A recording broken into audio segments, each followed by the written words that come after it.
J'ai fait une simulation. 10 000 € placés au début du siècle, donc au début de l'année 2000, sur un livret A, ainsi que 10 000 € placés sur le MSCI World, donc un ETF très populaire, simplement basé sur les grosses sociétés du monde entier. Quels seront les résultats après 25 ans, c'est-à-dire aujourd'hui on est quasiment à la fin de l'année 2024, donc depuis le début du siècle ça fait 25 ans. Quel aurait été le résultat? Quelle aurait été la somme totale obtenue si on avait A, mis 10 000 € sur le livret A début 2000 ou B, mis 10 000 € sur le MSCI World début 2000. C'est parti pour voir les résultats. Alors je me suis pas trop embêté évidemment, j'ai fait ça avec ChatGPT, c'est beaucoup plus rapide. Donc on voit que le 1er janvier 2000, on a 10 000 € sur chacun des, j'allais dire investissements, mais bon, on va dire classe d'actifs pour faire plus précis. Donc livret A, il faut savoir que les taux évoluent avec le livret A. Je t'ai mis un historique des taux juste ici. On voit qu'en fait, au fil des siècles, ça varie. Par exemple, au début des années 2000, on était vers 2%, vers la crise des subprimes, etc. C'est monté jusqu'à 5%, ou 4% plutôt, que je ne me trompe pas. Ensuite, c'est devenu très bas, surtout vers la fin des années 2010, où c'était vraiment à 0,75, 1%, etc. Et puis récemment, depuis 2022, c'est bien remonté vers 3%, simplement parce que ça suit l'inflation, plus ou moins. En fait, il faut savoir que le livret A, c'est juste de la dette française. Donc lorsque les obligations payent mieux, eh bien vous avez un meilleur rendement, et inversement, au cas où vous ne le saviez pas.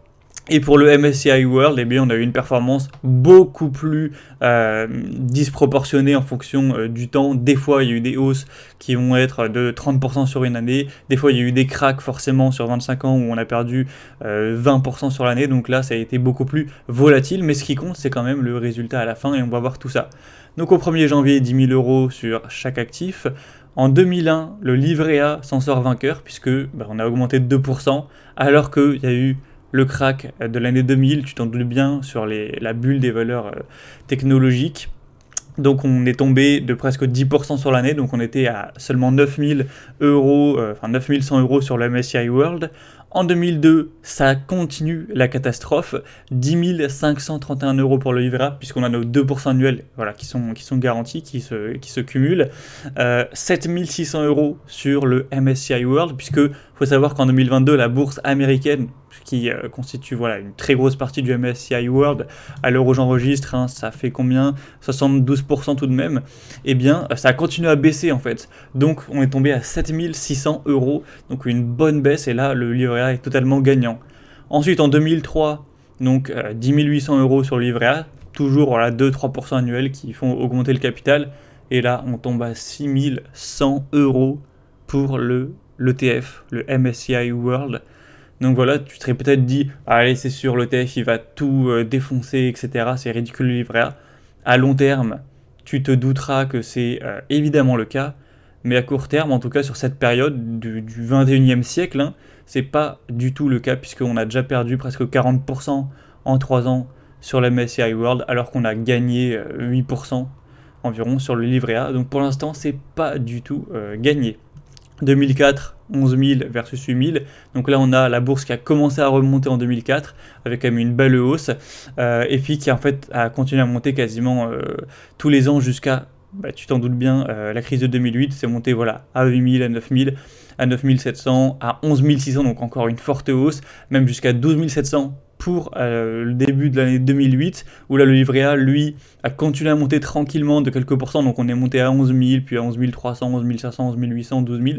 Donc en 2008, la bourse venait de dépasser le livret A pour la première fois, donc ça commence à devenir plus intéressant d'avoir investi sur la bourse que de laisser sur son livret. Mais il y a eu le crack simplement en 2008, ce qui fait que début 2009, on retombe de 12 700 € à plus que 7 600 ridicules euros pour le MSCI World. Donc tu vois qu'encore une fois, le livret A a 20 les performances de la bourse, du MSCI World, puisqu'on est toujours tranquillou à 2600 €, à 12 600 €, pardon, et ça continue, 12 800, il n'y a pas il n'y a pas d'imprévision de toute façon. Ensuite ça monte à 13 000, etc. Alors que là, ça va mettre un petit peu de temps quand même pour remonter avec la bourse. On repasse à 9 000 l'année qui suit, puis à 11 000, puis une petite année de pause à 10 000, puis ensuite à 12 000, Puis ensuite, c'est en 2014 qu'on va enfin redépasser le livret A avec 15 000 euros contre 13 800 pour le livret A qui lui continue tranquillement sa route. Et là par contre à partir de là, vu qu'il n'y a pas eu de gros cracks, il y a eu certains cracks en 2020 mais il s'est récupéré dans l'année donc ça se verra même pas, et bien on va monter chaque année, ou en tout cas ne peut baisser on va dire, donc on passe à 16 000, à 17 000 etc, à 21 000, hausse énorme en 2017, alors que le livret A continue tranquillement son petit bout de chemin. Et voilà, ensuite, bon, ça baisse un petit peu, ça repasse en 2020, comme tu l'as dit, comme je l'ai dit, pardon, avec le crack éclair suivi d'une impression monétaire faramineuse. Ben voilà, les marchés ont remonté. En 2021, c'était encore pire. Là, on passe quand même, regarde, de 20 000 euros en 2019 à 25 000 en 2020, à 29 000 début 2021. 36 000 début 2022, donc là il y avait une hausse quand même folle, hein, c'est vrai que 2021, voilà. Donc là on a complètement explosé les performances du livret A.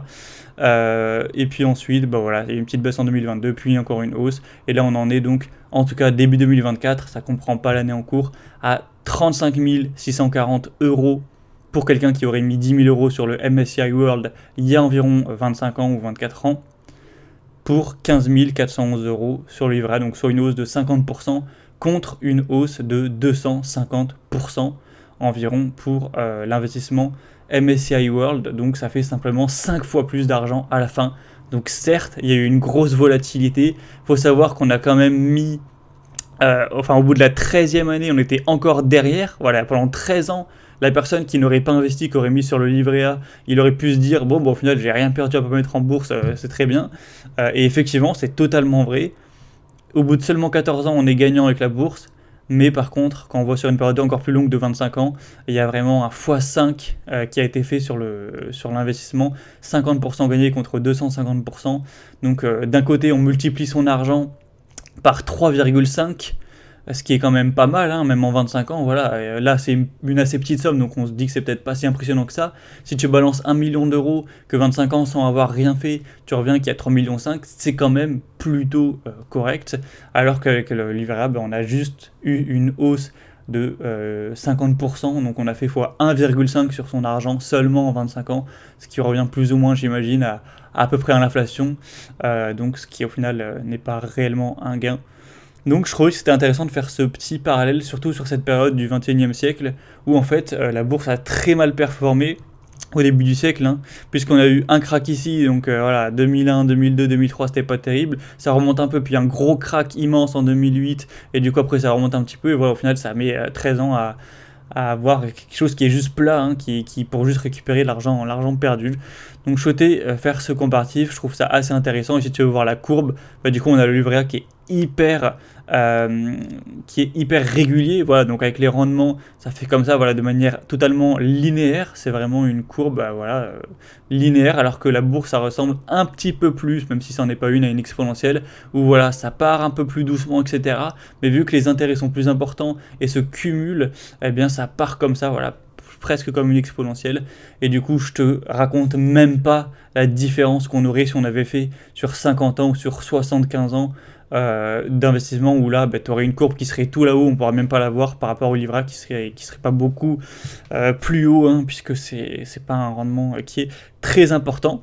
Donc la leçon de ce petit comparatif entre ces deux actifs, c'est que effectivement, si vous voulez en priorité dormir tranquille, choisissez le livret A, mais si, en tout cas à long terme, et non pas à court terme, car on a vu que ça marchait pas, en tout cas pour cette période, à long terme, favorisez la bourse, c'est comme ça que vous vous enrichirez, alors qu'avec un livret A, vous allez juste supporter le poids de l'inflation à la limite, et vous pensez que c'est sans risque, mais c'est pas totalement le cas, c'est juste moins volatile. Si la bourse t'intéresse, que tu veux aller un peu plus loin que juste mettre ton argent sur un ETF, et que tu veux t'intéresser un petit peu plus en profondeur à différentes stratégies, à potentiellement choisir ses actions pour faire mieux qu'un ETF, etc., tu peux bien sûr aller voir ma chaîne pour consulter tous les derniers contenus. Et si tu veux aller encore plus loin, tu peux cliquer sur le premier lien dans la description de la vidéo pour recevoir par email gratuitement ma formation qui t'apporte ma méthode, mes critères d'investissement pour construire un portefeuille qui bat le marché. Donc clique sur le premier lien en description.